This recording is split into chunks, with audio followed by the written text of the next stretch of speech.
Welcome back, Real Women of Philadelphia. My name's Stephanie Mute, and we're back in my kitchen. Today I'm going to be making that guilty pleasure side dish. The side dish that goes well with hamburgers, hot dogs, your favorite club sandwich, or whatever it is that you fancy, particularly on a bun. And that's going to be oven-baked poutine. It's one of those side dishes that when you're just maybe not having the best day, or if it's cold and rainy outside, it just feels good and it tastes delicious. So what I'm going to be using is red potatoes today, but you can use any kind of potato, really, in my opinion, because it always tastes great. Although there are some potatoes that are considered better for French fries. So in this case, we're going to be doing oven-baked French fries. We tend to tell ourselves we're not going to eat French fries, so we don't buy fryers or those kinds of things, and then we find a way around it. We bake them in the oven instead. So what I'm going to be doing is going to be slicing up and making some delicious potatoes that we're going to put in the oven and bake those off. And then it's going to be topped with some Philly cream cheese pieces, which is going to give us that cheesy goodness of poutine that we all love. And then I'm going to top it with some bacon as well. So lots of great things, great flavors, basic stuff that we just can't get enough of. So to get started, what I'm going to do is, I always say one medium to large potato per serving. Really works out the best, keeps it all under control. So I'm just going to slice it up. And then I'm going to mix all of my flavorings together in my bowl.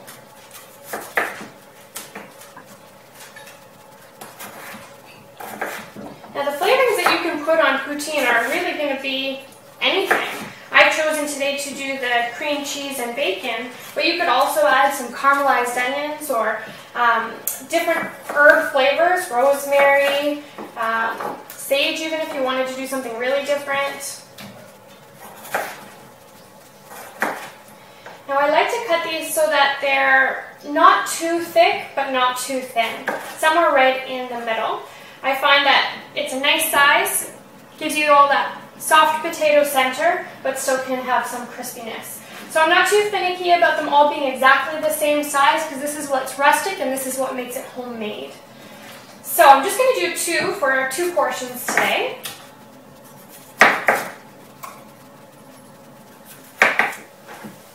And I'm leaving the skins on because the skins have so much nutritional value, not that we're really talking nutrition today. But I really like the color. I like the rusticness that it adds to the dish as well. So what I'm going to do then is I have some fresh thyme here with me. So I'm just going to take the thyme right off the stems and put it right into my potatoes.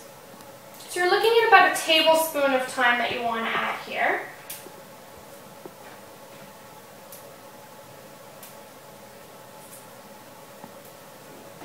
And you just do that by removing it directly from the stick of the stem.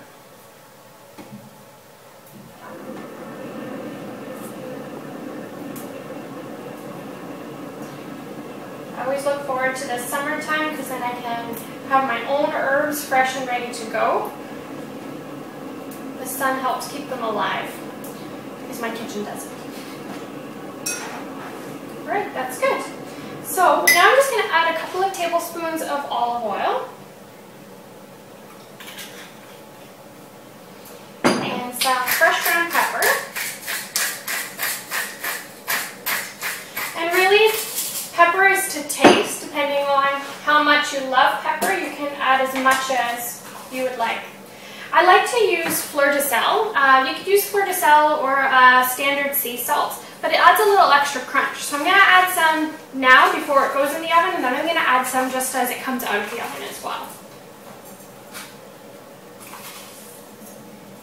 A couple good size pinches there.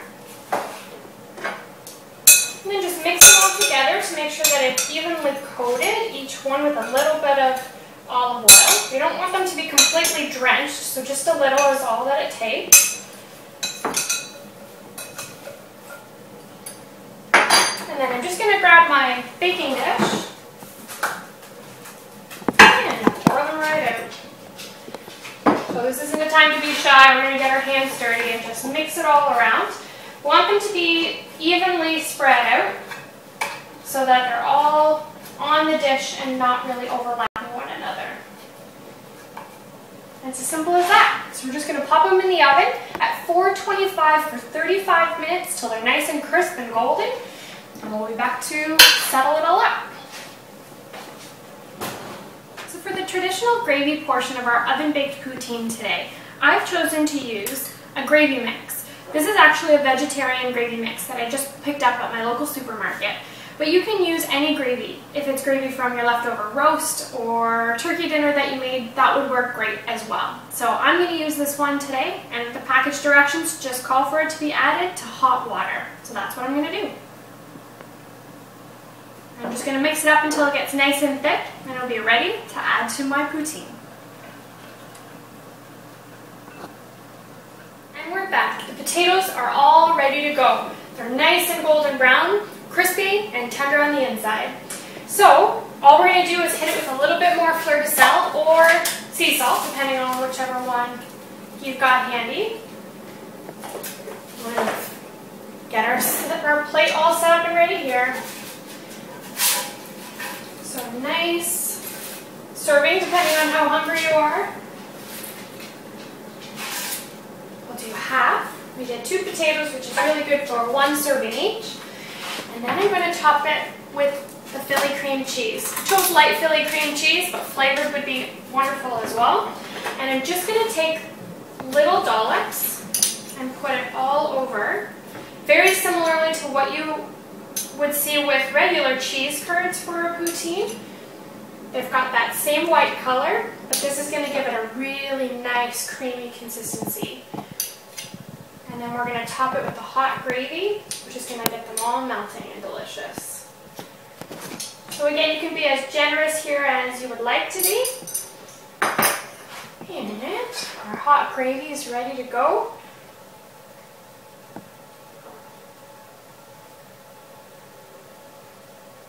You can see it melting. Delicious. And then some nice crumbled bacon. Not at all healthy, but definitely delicious. Let's give it a try.